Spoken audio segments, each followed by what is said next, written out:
नमस्कार दोस्तों, आज की इस वीडियो में मैं एक ऐसे टॉपिक पर चर्चा करने जा रहा हूं जिस पे सदियों से चर्चा होते हुए आ रहा है।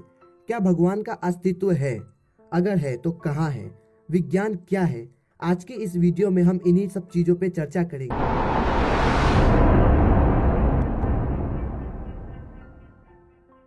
एक बार प्रोफेसर स्टीफन विलियम हॉकिंस से पूछा गया कि अगर ईश्वर का अस्तित्व है तो वो कहाँ है। अगर ईश्वर का अस्तित्व नहीं है तो इनके सार्वभौमिक सच यानी यूनिवर्सल ट्रुथ क्यों माना जाता है। इस पर प्रोफेसर स्टीफन विलियम हॉकिंस कहते हैं, मैं ईश्वर के होने या ना होने का दावा नहीं करता। ईश्वर या भगवान बस एक नाम है जिसे लोग अपने अस्तित्व के लिए शुक्रगुजार मानते हैं। मेरे समझ में सौरमंडल के इस तीसरे ग्रह पे जो भी देन है वो प्रकृति की देन है। तो वो हमारा जो जीवन है वो भी एक प्रकृति की देन है। इसके लिए हमें प्रकृति का शुक्रगुजार होना चाहिए, ना कि भगवान जैसे किसी भी नाम का। इनके इस जवाब से तो लगता है कि वो ईश्वर के बिल्कुल खिलाफ थे। अगर ईश्वर का अस्तित्व है तो वो हमें दिखाई क्यों नहीं देते? क्यों हमसे इतनी प्रतीक्षा करवाते हैं? अगर ईश्वर किसी भी होने वाली आपदा को पहले ही भांप लेते हैं तो क्यों नहीं उस आपदा को वो रोकते हैं?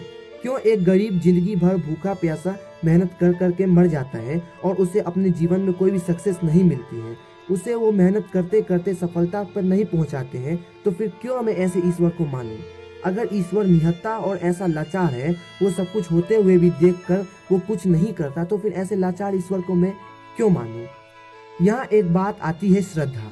आप में से कई लोग कहेंगे ईश्वर को हम फायदे के लिए नहीं अपनी मन की श्रद्धा के लिए मानते हैं।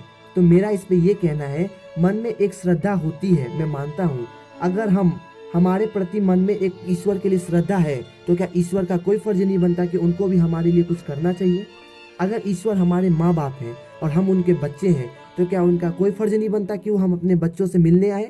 अगर वो लाचार हैं कि अपने सामने होती हुई बुराई को देखकर भी वो कुछ नहीं कर सकते, तो ऐसे ईश्वर को मैं क्यों मानूं? क्यों ऐसे ईश्वर की मैं प्रतीक्षा या फिर क्यों ऐसे ईश्वर के लिए मैं दिन रात ऐसी पूजा या मन्नत करूं जो सामने होती हुई बुराई को और अपने सामने होते हुए किसी भी चीज को होता हुआ देखकर भी उनसे नहीं रोकते? क्यों किसी भी बुराई को होते से पहले वो नहीं रोक सकते? क्यों वो किसी अच्छे होते हुए काम में विघ्न या बाधा डालते हैं? हमने ईश्वर पे चर्चा तो कर लिया, अब हम चर्चा करते हैं विज्ञान।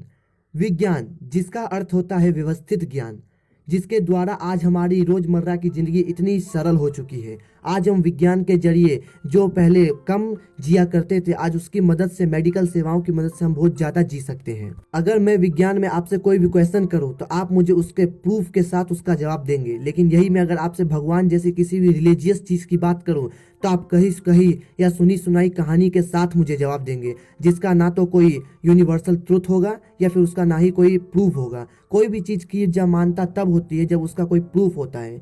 अगर कोई चीज किसी का प्रूफ नहीं होता है, बस एक नाम या बस एक मान्यता होती है, तो उसका मानना या ना मानना एक तरह से बराबर ही होता है। ज्यादातर लोग कहते हैं कि ईश्वर हमारे मन में होता है, तो क्यों फिर हम ईश्वर को ढूंढने के लिए इतनी बड़ी से बड़ी जगह जाते हैं? क्यों हम ईश्वर को खोजने के लिए बहुत दूर जाते हैं, पहाड़ी पे जाते हैं, हर जगह जाते हैं? अगर वो हमारे मन में है तो हम अपने मन से उनको याद क्यों नहीं करते? क्या हम ईश्वर के नाम पे अपना फायदा उठा रहे हैं या फिर हम ईश्वर के नाम पे जगह जगह खाली घूम रहे हैं? क्या ईश्वर सच में होते हैं या नहीं होते? ये तो अभी भी बस एक जवाब है, लेकिन मैंने अपनी राय आपको बता दी है। मेरी राय से ईश्वर है भी या नहीं भी, इसका तो मैं भी दावा नहीं करता, लेकिन जो भी कुछ है वो ईश्वर की देन नहीं है। पृथ्वी के बनने से पहले भी ईश्वर नहीं थे और पृथ्वी के बनने के बाद भी ईश्वर नहीं ही होंगे। ये मेरी राय है। आपकी क्या राय है? आप कमेंट बॉक्स में कमेंट जरूर करें।